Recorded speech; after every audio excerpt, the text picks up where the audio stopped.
Assalamualaikum warahmatullahi wabarakatuh. Perkenalkan, kami dari kelompok 9 dari kelas studi kelayakan bisnis akan mempresentasikan hasil laporan yang akan kami jalankan.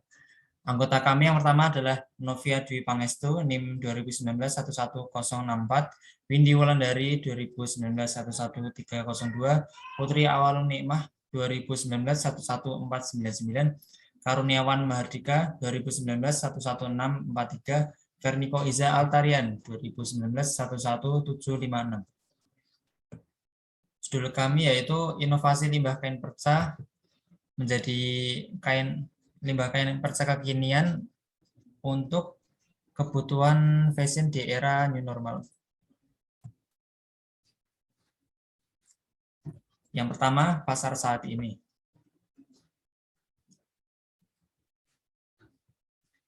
Saat ini masker banyak dicari untuk menjaga diri dari bahaya COVID-19, meskipun masker kain tidak terlalu efektif untuk menghalau virus jika dibandingkan dengan masker medis.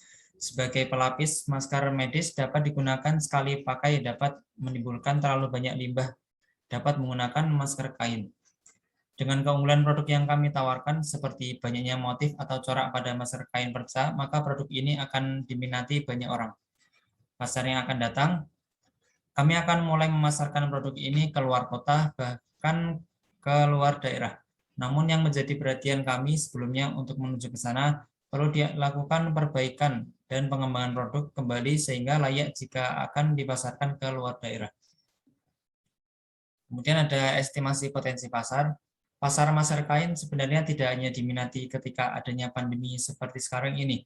Situasi dan kondisi lain yang akan sangat memerlukan penggunaan masker, contohnya ketika berkendara, menghindari debu, maupun ketika sedang sakit ringan seperti flu agar tidak menularkan penyakit yang dideritanya. Oleh karena itu, potensi pasar ini akan selalu ada, diikuti strategi bisnis yang akan diterapkan agar perusahaan ini mampu terus bertahan. Kemudian aspek pemasaran, yang pertama segmentasi. Dari segmentasi geografis meliputi wilayah pemasaran yang bertempat di area Kudus seperti Kudus sendiri, Pati, dan Jepara. Lalu ada demografis, produk ini dapat digunakan oleh semua orang baik pria maupun wanita usia 15 tahun ke atas. Kemudian sosiologi, menggunakan bahan kain perca dengan berbagai motif. Masker ini dapat digunakan untuk menambah rasa percaya diri ketika berada di luar rumah. Targeting, target pasar potensial untuk produk ini adalah masyarakat umum yang sering bepergian keluar rumah, baik itu kantor, pusat perbelanjaan, maupun tempat wisata. Dan yang terakhir positioning, melalui brand yang bernama Percaya, kami berusaha mengenalkan masyarakat tentang produk olahan limbah kain perca menjadi masker kain ini yang juga ramah lingkungan. Bauran pemasaran, yang pertama produk. Masker kain perca yang kami namakan Percaya adalah masker kain hasil olahan limbah kain perca dengan beragam motif untuk setiap unit produknya. Ada dua jenis produk masker, diantaranya masker kain perca biasa dan masker perca anti air. Dari harganya sendiri, pengeluaran beban atau biaya tetap dan biaya variabel dapat menghasilkan harga jual Rp8.000 per unit. Untuk pembelian produk dapat dilakukan persatuan hingga per lusin. Dari lokasinya sendiri, lokasi produksi akan berada di Kudus dan tidak terlalu memerlukan ruang yang sangat luas. Kami juga menggunakan saluran pemasaran online maupun offline untuk pendistribusian barang. Dan yang terakhir adalah promosi. Promosi lebih banyak dilakukan secara online melalui berbagai media seperti Instagram dan e-commerce. Kemudian akan dilanjutkan oleh rekan saya.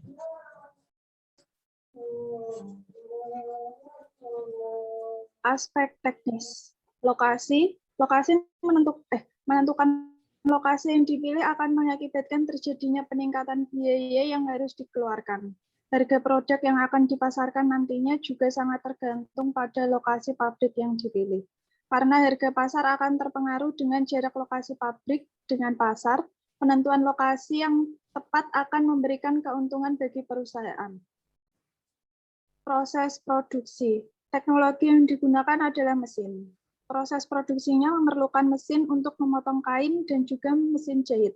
Sebelum dilakukan pengemasan, masker akan dicek kembali untuk memastikan kualitasnya baik dan layak pakai sehingga konsumen tidak akan merasa kecewa. Tata letak atau layout.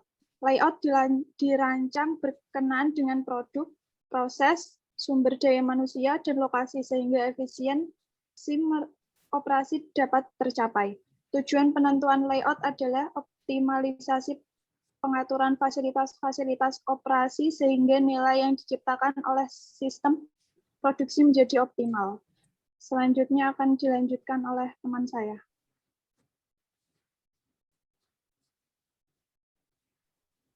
Itu adalah desain layout dari usaha kami.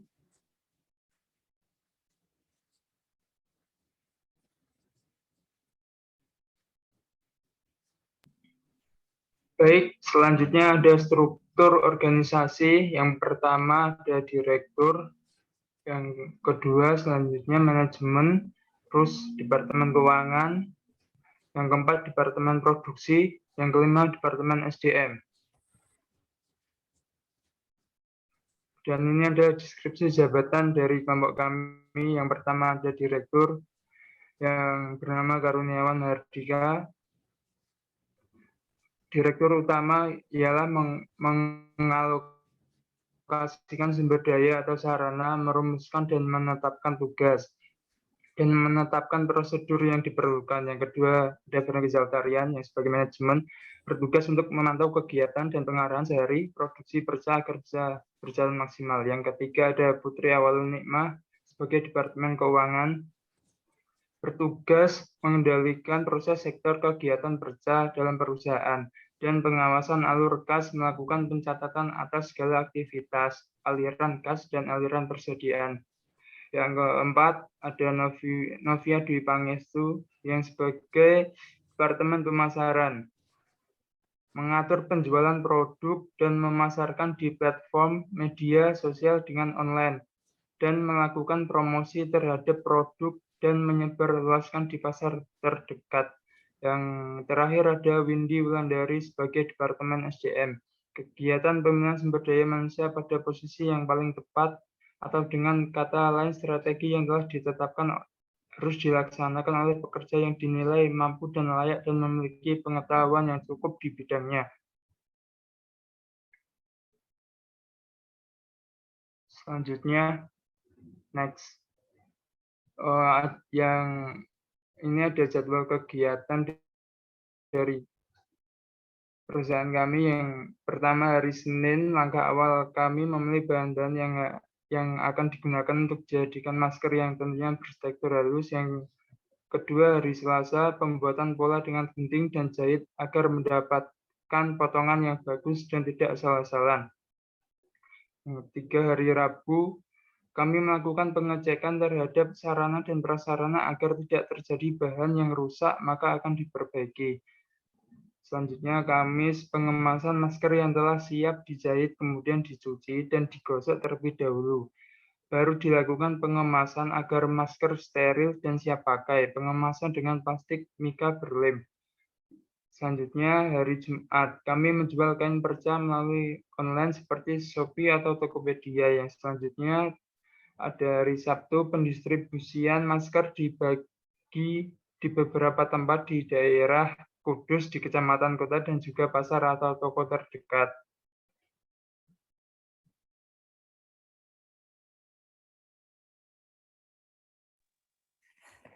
Selanjutnya, aspek keuangan.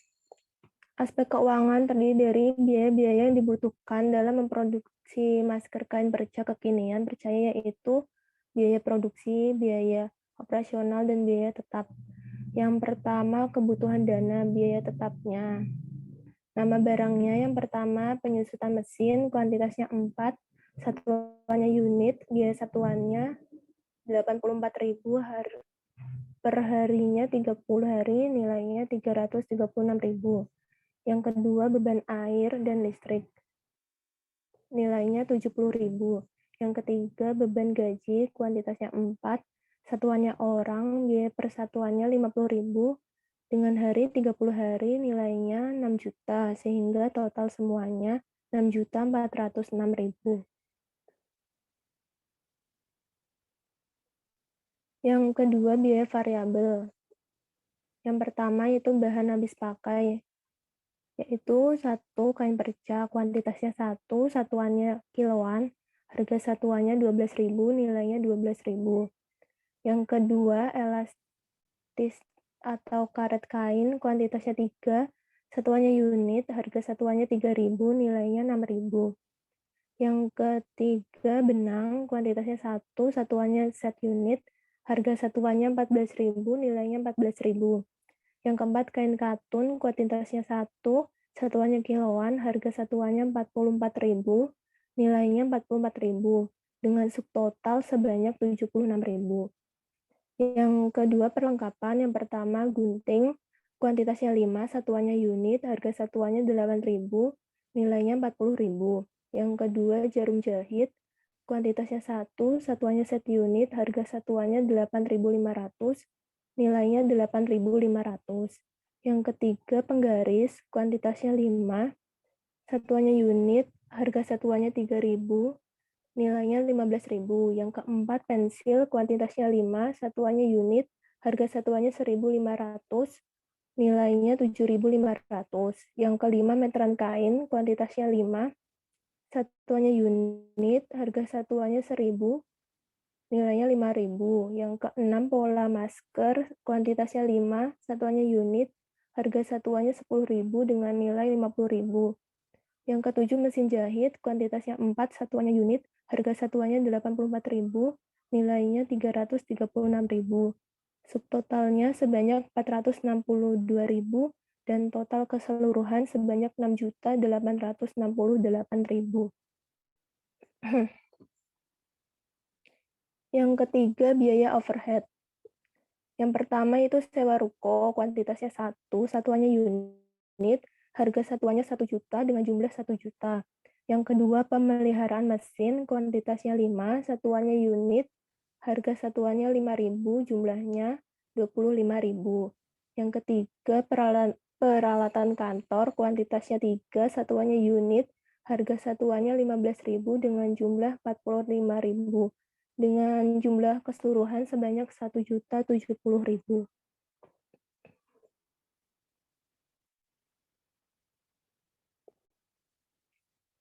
Biaya produksinya yaitu yang pertama, total biaya tetap per bulan sebanyak 6.406.000. Yang kedua, total biaya variabel sebanyak 6.868.000. Yang ketiga, total biaya overhead sebanyak 1.070.000. Yang keempat, total biaya lainnya sebanyak 35.000, sehingga total biaya produksi per bulan sebanyak 14.379.000. Jumlah produksi per bulan sebanyak 100 buah dikali 30 hari, yaitu 3.000 buah.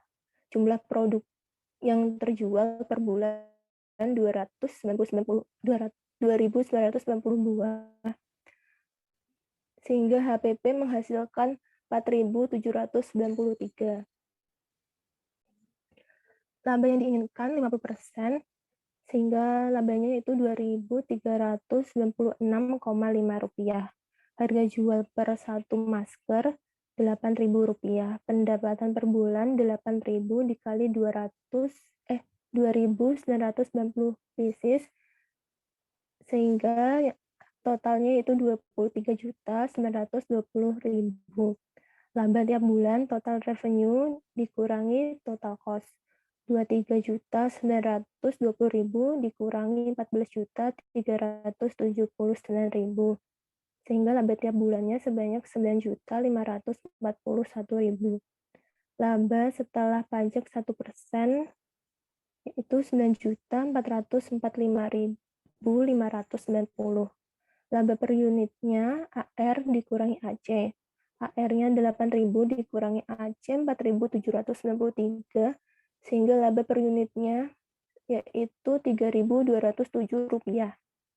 Laba kotornya penjualan bersih dikurangi HPP 9.541.000 dikurangi 4.793 sehingga laba kotornya menghasilkan 9.536.207. Laba bersihnya laba kotor dikurangi beban usaha. Laba kotornya sebanyak 9.541.000 dikurangi beban usahanya sebanyak 14.379.000 sehingga menghasilkan laba bersih sebanyak 4.838.000. Sedangkan BEP-nya yaitu 6.406.000 dibagi 1 dikurangi 4.620 dibagi 8.000 sehingga menghasilkan BEP sebanyak 15.162.130 rupiah. Slide selanjutnya yaitu tabel laporan laba atau rugi bulan ke-1 sampai 4. Keterangannya yang pertama pendapatan bulan pertama 23.920.000, bulan kedua 25.116.000, bulan ketiga 27.508.000, bulan keempat 30.010.000. Yang kedua HPP bulan pertama 4.793 rupiah, bulan kedua 6.200 rupiah, bulan ketiga 9.014 rupiah, bulan keempat 10.421 rupiah. Yang ketiga laba kotor bulan pertama sebanyak 9.536.207 rupiah, bulan kedua 14.036.800 rupiah, bulan ketiga 14.968.386 rupiah, bulan keempat sebanyak 19.369.579 rupiah.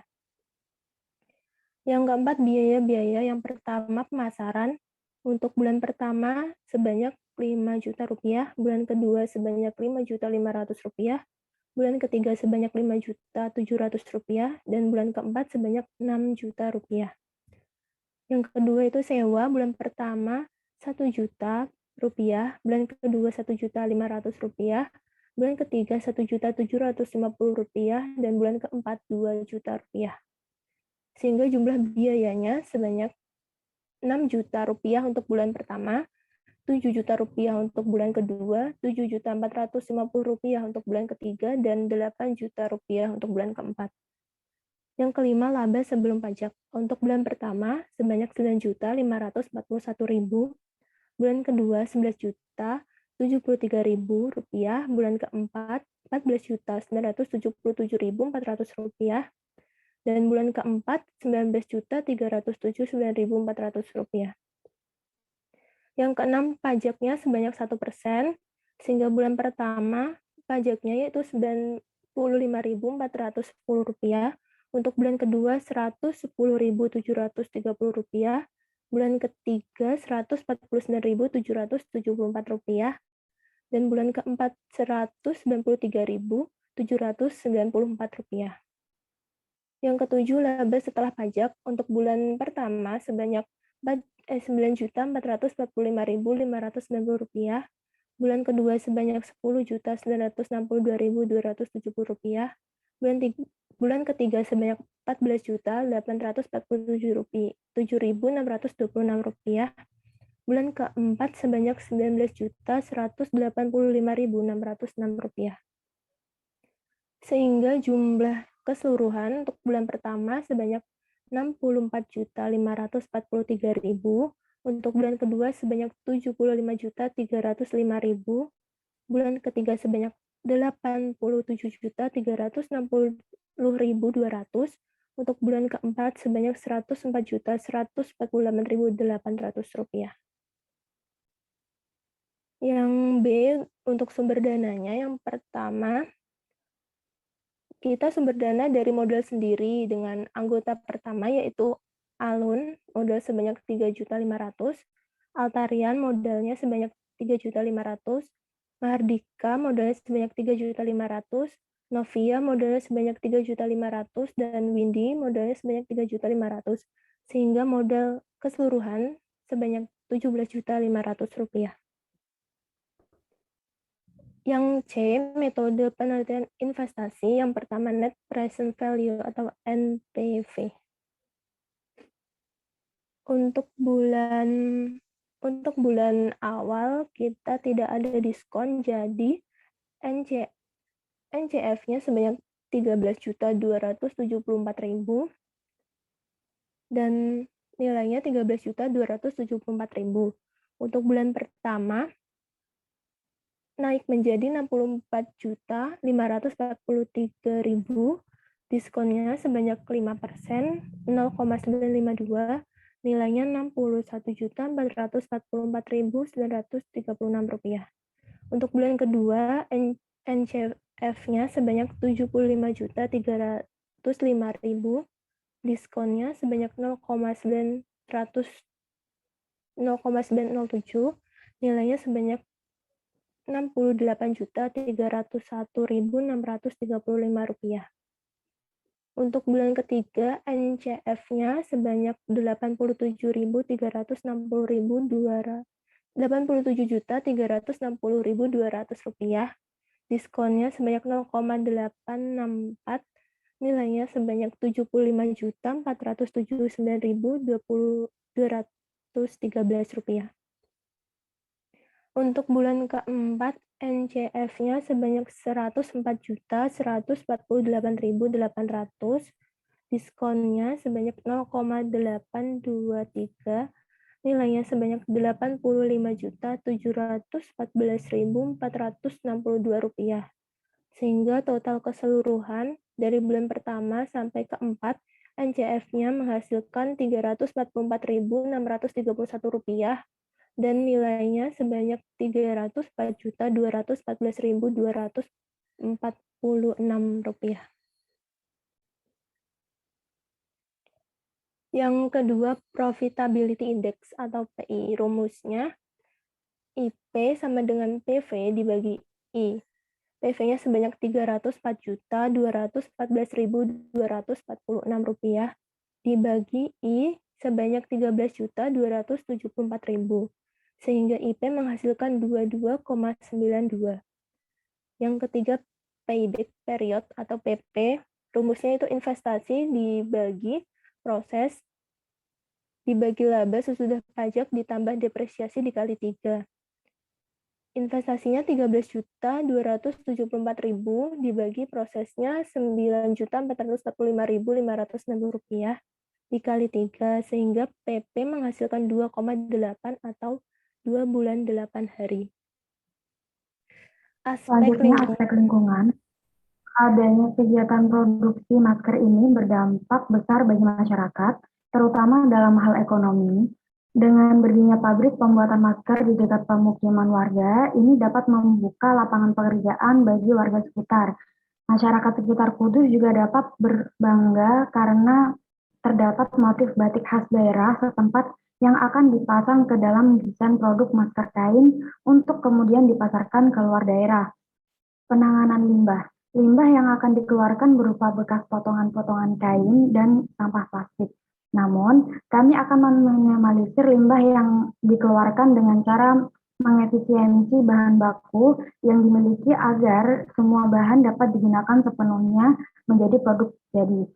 Selain itu, tidak ada pembuangan lain seperti misalnya limbah suara, karena mesin yang kami gunakan hanyalah mesin jahit yang tidak menimbulkan suara yang terlalu besar. Aspek yuridis. Dalam mendirikan suatu perusahaan, perlu adanya perizinan dari masyarakat maupun pemerintah setempat. Tujuannya adalah untuk mendapat rasa kepercayaan serta kemudahan dalam menerima bantuan seperti penanaman modal. Untuk mendapatkan perizinan diawali dengan laporan ke RT RW setempat agar mendapat persetujuan tentang pendirian pembangunan dan kegiatan operasional usaha yang akan dijalankan. Jika hal itu sudah terpenuhi, langkah selanjutnya adalah mengurus surat-surat perizinan seperti surat izin perdagangan atau SIUP, surat izin tempat usaha, itu nomor registrasi perusahaan, nomor pokok wajib pajak atau NPWP, dan nomor induk berusaha (NIB).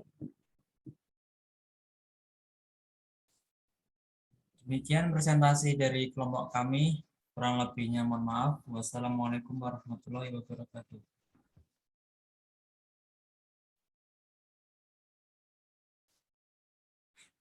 Beres ya. Terima kasih semua yang sudah mendukung.